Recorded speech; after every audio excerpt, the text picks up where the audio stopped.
In the top right, we see a mini map. You want to tell us about that and show us? Yeah, so this is pretty cool. There's Matterport competitors who have offered this, and clients seem to like it. It'll show the direction you're facing here. And then if you click on the property, or I'm sorry, if you click on the scan points, you can see that it navigates through the property. And so that's the mini map. So a couple things about the mini map. Does this particular mini map let you click on a point within the mini map in order to go there? No.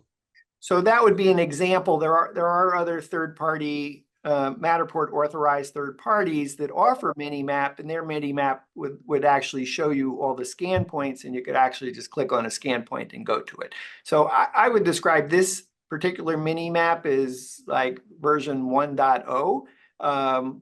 It's a good start, but it's not as robust as I would have expected. What else could you put your mini map in a circle? You put it up in the right. What else could you do in terms of where it goes or how it gets displayed? You can put it anywhere, top right, top left, bottom right. You can change the shape and make it a square, or you can even have a transparent background, I believe, and I can show you about those. Okay, great.